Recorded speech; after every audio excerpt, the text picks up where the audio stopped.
Você já tentou ler a Bíblia? Começa a fazer a leitura e de repente você dispersa, não sabe mais o que você estava lendo, aí vem uma frustração, sensação de que você não está sendo alimentada. Uma hora você faz sua devocional, no outro dia você não consegue fazer. Se você tem se sentido assim, no vídeo de hoje eu vou te mostrar como uma estratégia simples pode ser muito importante e até mesmo decisiva na sua constância na prática da oração e da leitura da palavra. Se você quer melhorar nesse aspecto, ou até mesmo se você está buscando fazer com que o seu estudo se torne um pouco mais eficiente, para que você consiga ter esse hábito da leitura e da escrita na tua vida, eu venho dizer que este vídeo é para você. Então, vem comigo.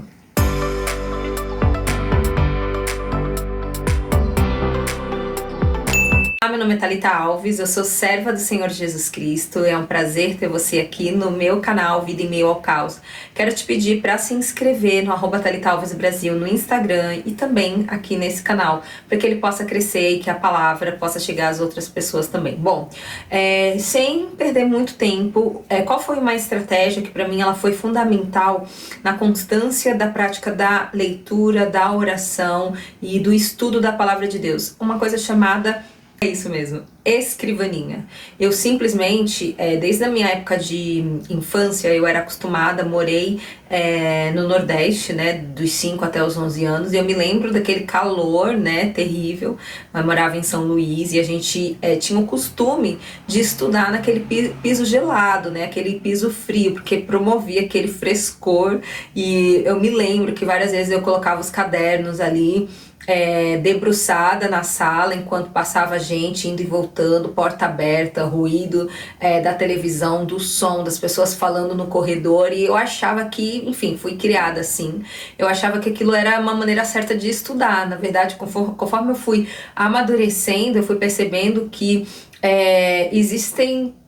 existe tempo para todas as coisas, né? Como diz Eclesiastes. Por que eu tô dizendo isso? Porque talvez para você brincar, né, para você interagir com as pessoas, o chão seja o melhor lugar, mas definitivamente para mim ter um lugar para estudar, ele foi fundamental para, de uma certa forma, ter um controle ali do meu cérebro para dizer que naquele momento não era um momento de ficar no WhatsApp, também não era um momento de descansar, de dormir, mas sim um momento de estudar.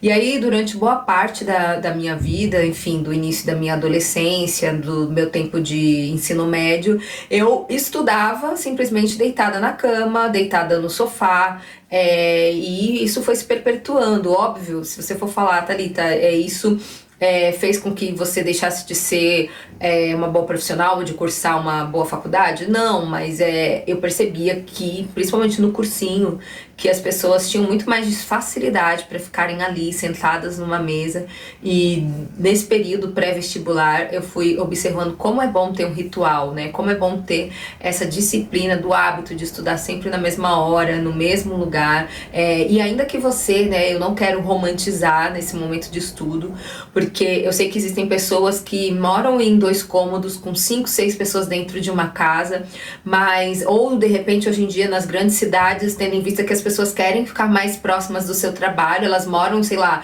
em uma kitnet, né, em estúdios de 28, 30 metros quadrados, mas ainda assim a gente pode pensar em ter um lugar fixo pra gente poder estudar. Eu queria começar citando uma palavra que é da mulher sunamita, não sei se vocês conhecem, tá em 2 Reis 4, 8 e 10, que diz assim: certo dia Eliseu foi a Sunem, ali havia uma mulher rica que insistiu em hospedá-lo. Depois disso, sempre que passava por ali, ele parava para uma refeição. Em vista disso, ela disse ao seu marido: sei que esse homem que sempre vem aqui é um homem santo de Deus. Vamos construir lá em cima um quartinho de tijolos, colocar nele uma cama, uma mesa, uma cadeira e uma lâmpada para ele. Assim, sempre que nos visitar, ele poderá ocupá-lo. Vocês percebem aqui que a mulher sunamita, né, uma mulher de posses, ela pensa sim em como acolher aquele grande homem do Senhor, e ela não se limita apenas a colocar uma cama, igual vocês estão vendo aqui, e um aparador, né, do lado, mas simplesmente ela pensa em colocar uma cadeira e uma mesa, porque ela entende que o estudo, né, essa prática da disciplina é tão importante para que uma pessoa possa se desenvolver, né, intelectualmente também. Então a gente percebe que ela fez ali o trabalho completo. E assim, se vocês puderem depois meditar sobre este capítulo, vocês vão perceber que ali, né, naquela cama onde foi preparada para aquele profeta, foi ali que a mulher sunamita teve de novo, né, o seu filho de volta, porque por conta de toda a bondade, a benignidade que ela demonstrou para aquele homem, ela foi amplamente abençoada, tendo um filho, coisa que ela não tinha e jamais pensava em ter, tendo em vista que o seu esposo já era velho. As esperanças dela estavam sendo a cada dia ruídas, né? E aí já fica uma palavra para você, nesse lugar que você está preparando, com todo zelo e com todo cuidado para você e para as outras pessoas, vai ser o lugar onde grandes respostas do Senhor vão chegar para você. Então não negligencie, né, a intencionalidade de organizar bem o seu ambiente. Se você é mãe, se você é pai, pense em como deixar o lugar onde o seu filho estuda um momento realmente agradável de ser, de estar e ficar. Eu sei que quando se é criança, quando se é adolescente, a gente fala daquele jeito, né? Nem me deixa entrar no teu quarto, né? Porque se eu entrar, eu vou jogar tudo pela janela. E aí é roupa, né? Cueca, tênis jogado no chão, misturado roupa suja com roupa limpa, mas é muito importante. E a gente sabe que não precisa de muito dinheiro para fazer com que esse ambiente seja agradável. Às vezes, como eu venho de uma família muito humilde, muitas vezes a gente pegava, sei lá, um pedaço ali de MDF que você paga R$ 40, compra aquelas mãos francesas, pega um parafuso ali e pronto, virou uma bela e linda escrivaninha, um lugar para você poder estudar. É importante então que você decida onde vai ser esse lugar para a sua nutrição espiritual. Eu tenho aqui um livro que eu tô lendo, gente, incrível, vou mostrar para vocês. Uma regra comum, depois eu vou deixar a descrição, um local onde vocês possam comprar. Ele é do Justin Whitmel Earley. Uma regra comum, essa história que a gente é fantástica. Ele vai contando um pouco, ele era um missionário que durante um tempo servindo na China, percebeu ali uma estrutura de muita injustiça. Ele começa a fazer direito por conta disso e diante da rotina de estudo, ele se vê ali como mais um, né? Alguém correndo por notas melhores, alguém totalmente estressado, que se levou até mesmo para bebida, né? Como uma forma de aliviar o estresse, aos medicamentos, teve um surto de pânico, coisa que não acontece hoje em dia, né? As pessoas dormem super bem, elas não ficam se automedicalizando com remédios ansiolíticos, né? Isso não acontece com a gente, né? Os cristãos. A gente sabe que isso é, de fato, cada vez mais comum. Mas por que eu tô contando essa história? Porque ele diz que, dentre as regras que ele começou a colocar na vida dele para ter uma vida mais próxima de Deus e uma vida muito mais equilibrada, está o sentar-se à mesa, né? Ter um tempo ali com a família e uma refeição compartilhada. E o que essa refeição tem a ver com a organização do espaço, né? Tem tudo a ver, gente, tendo em vista que nós estamos falando da nossa nutrição espiritual. Não deixa de ser, gente, um tipo de alimento, né? E aí a gente tem uma reflexão em João 4 que é bastante conhecida, quando a mulher samaritana se encontra com Jesus e aí lá no final ela faz uma pergunta: olha, nossos pais, eles adoravam neste monte, vós entretanto dizeis que em Jerusalém é o lugar onde se deve adorar.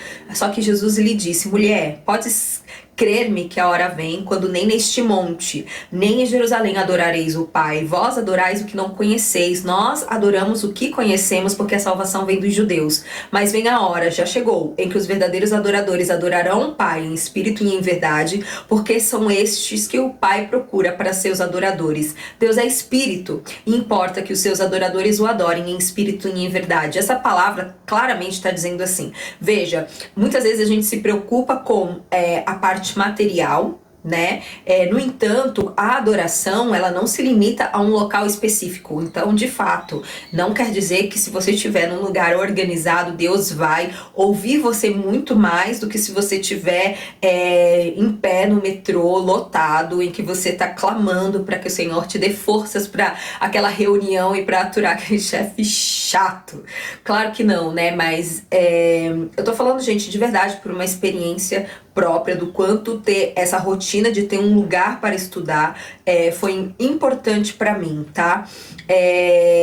Você pode notar que a gente aprecia muito uma mesa pronta, não é verdade? Quando você é convidada para jantar na casa de alguém, de repente você entra e vê aquela mesa posta, né? Aquele prato, aquele talher, aquela taça bonita, aquela toalha limpa. Isso demonstra, por meio das atitudes, o quanto alguém pensou em te receber, né? Então, quando eu, antes de dormir, preparo a minha mesa, coloco a Bíblia já no lugar onde eu quero ler, quando eu preparo a minha melhor caneta, aquela caneta macia, eu viro a página do meu caderno, compro um caderno bonito para ser o meu caderno de oração, quando eu já separo ali o meu caderno de gratidão, quando eu já, enfim, tenho os livros aos quais eu gosto de me debruçar para que eu possa ler 10, 15, 20 minutos por dia, enfim, eu tenho essa rotina, né, isso que a gente chama, né, o Harold, né, chama de milagre da manhã. Isso de fato muda o meu dia. Veja que não é sobre Deus, é sobre você estar mais perto de Deus. E engraçado, né, que a palavra ela não fala exatamente, né, um lugar para você estudar. Ela fala sobre a oração, como a oração deve ser feita, né, por meio da oração do Pai Nosso. Mas a gente tem algumas sugestões, por exemplo, em 1 Coríntios 14, 40, quando Paulo diz, né, tudo porém seja feito com decência e com ordem. Então ele está ensinando um pouco sobre o uso dos dons espirituais, dizendo que o templo ele não poderia ser um lugar de bagunça, em que um fala de um lado, o outro do outro, em que as coisas acontecem sem começo, meio e fim. Mas isso também se aplica para o nosso tempo com Deus, né? Ele não pode ser uma coisa tão desregrada, né, e displicente. Nesse mesmo livro aqui, a gente tem na página 77, eu separei aqui uma coisa bem interessante para mostrar para vocês.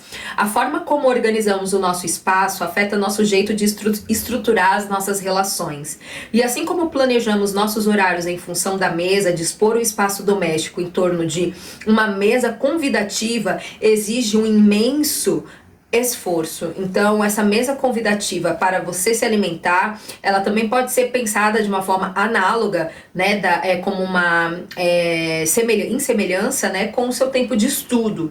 Então, a pergunta que eu faço para você olha para o seu ambiente, olha para o lugar onde você estuda. De fato, ele é um lugar convidativo, ele é um lugar que faz você ter vontade de estudar. Você no dia anterior já fez o seu planner, a gente falou sobre isso. Se você não viu, vou deixar aqui na descrição também, porque a nossa conversa anterior foi falando sobre agenda, sobre a importância de ter um planner. Você já sabe o que você vai estudar, né, no dia seguinte, seja, por exemplo, você estudando para um concurso, ou seja, você lendo a Bíblia em um ano, você sabe que você parou em Provérbios 20, que agora você vai ler Provérbios 21, enfim. É muito importante que você tenha isso em mente, tá? A gente sabe que o James Clear, ele diz que o ambiente é a arquitetura invisível do comportamento. Então a prática torna-se duradoura e mais sustentável quando o ambiente favorece aquilo que eu desejo. Então, se você tem um exemplo, né, na sua geladeira, lá no fundo, no último lugar onde a gente coloca as verduras, uma maçã, e você já não gosta tanto de maçã, e de repente você tem um chocolate, normalmente na casa da minha mãe é assim, o pão fica em cima da mesa, você chega cansada, estressada, comendo emoções, e aí a primeira coisa que você vai fazer é pegar aquele pão, encher de manteiga, café com leite, a gente tem que tornar aquilo muito mais fácil, mais atraente, né, fazer com que aquilo se torne convidativo pra gente aplicar na nossa vida, né? O ambiente, ele é decisivo? De fato que não. Enquanto cristãos, a gente tem até o exemplo de Daniel 1:8, quando diz: resolveu Daniel firmemente não se contaminar com as finas iguarias do rei, nem com o vinho que ele bebia, então pediu ao chefe dos eunucos que lhe permitisse não se contaminar. Daniel, ele estava na Babilônia, né, num lugar de adoradores e de pessoas que cultuavam outros deuses, que tinha uma cultura diferente da dele, que adoravam um outro deus, e ele decidiu que ele não iria se contaminar. Mas o que nós sabemos é que o ambiente, sim, ele é muito importante. Nós, enquanto cristãs, né, enquanto cristãos, nós não temos uma visão de mundo comportamentalista. No entanto, tendo em vista que o que faz e que traz mudança na nossa vida é a transformação do nosso coração. No entanto, é muito importante nós entendermos, né, como se forma um hábito, até para que a gente tenha já as estratégias, né, para a gente se desvencilhar do pecado que tenazmente insiste em nos assediar. Agora vamos para dicas práticas. Crie ambientes de solitude. Jesus, a gente sabe, nosso exemplo, ele acordava de madrugada e ele ia ao monte para orar, para estar mais perto de Deus. Eu, como já comentei com vocês, tenho um hábito de acordar sempre mais cedo. Então, esse é o tempo que eu tiro com Deus. Escolha um lugar, né, na medida do possível, fixo para você estudar e fazer sua devocional. Pense na organização visual, menos coisas na mesa, mais foco, né? Tenha esse kit sempre à mão: Bíblia, caderno, caneta, marca-texto, uma boa iluminação, água por perto. Pense em um ambiente que tenha uma iluminação natural, uma temperatura adequada. Às vezes vale a pena você levar um cobertorzinho para você se enrolar, um roupão em dias mais frios, para que você de fato esteja num lugar confortável, um lugar que você queira estar. Elimine as distrações, longe de celular, notificações desligadas. Estudos cognitivos modernos dizem que ambientes com baixa distração visual e auditiva aumentem até 25% de retenção ao conteúdo, tá? Então, não é só sobre orar, é sobre como preparar o seu ambiente para a presença de Deus e para o seu crescimento pessoal e espiritual também, tá? Facilita demais. Eu queria te fazer uma pergunta: você tem conseguido ser constante no seu tempo com Deus? Coloque aqui nos comentários. Espero que você tenha gostado. Salve esse vídeo, compartilhe e até o nosso próximo vídeo. Tchau, tchau!